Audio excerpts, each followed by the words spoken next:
Evan Fournier is leaving the NBA and instead signing with the Euroleague team.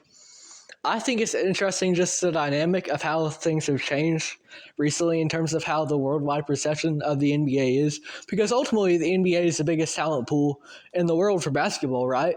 But, I mean, you see with Noah Lyles, world champions of what, right? Because technically, the NBA champions still call themselves the world champions when it's only one league that is based in North America, just all U.S. teams and then Toronto, right? But the best players in the world go to play in the NBA. That's how it's always been. But now you're seeing more guys that maybe they were given up on kind of in the NBA, like Evan Fournier recently, the past couple of years. He really struggled to get playtime, right? And so you see them go over to EuroLeague, and it's a varying success. Kemba Walker, I believe, wasn't doing very well. But there's also some guys that have been doing really well over there. I think even not EuroLeague, but Dwight Howard has been doing pretty good over in Taiwan, trying to recruit NBA players over there. But the thing with that is it's such a different game over there in the EuroLeague. So I think it's interesting because it's not the NBA versus the EuroLeague in terms of, oh, these two are directly competing. I don't think it's that way, in my opinion.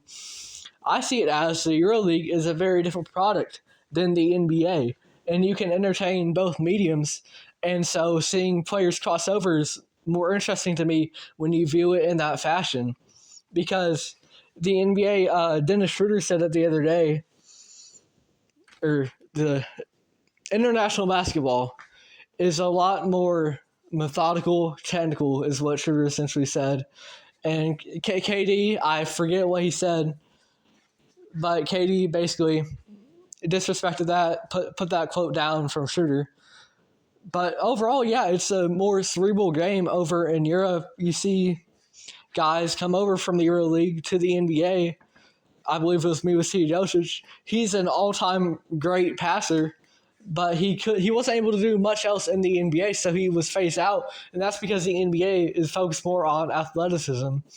And you see in the Olympics as well, right? The USA, oh, we've got this great talent pool, great athletes, but it's the community and the unity of the team sport that makes the other Olympic teams do so well, and also EuroLeague as a whole. And so I think it's interesting to compare the two leagues, not just in terms of competition, but in terms of different products. So I love seeing guys cross over. I'm going to be watching Evan Fournier for sure over in the EuroLeague. And, I'd love to see some more EuroLeague players come over to the NBA. It's just always an interesting dynamic. If you enjoyed this video, it would be great if you could find it in you to like, subscribe, maybe check out the full podcast on Spotify. Follow us on there. Follow us on Instagram. I know realistically this podcast isn't going to go anywhere ultimately, whether it's via the segments on YouTube or the entire podcast itself.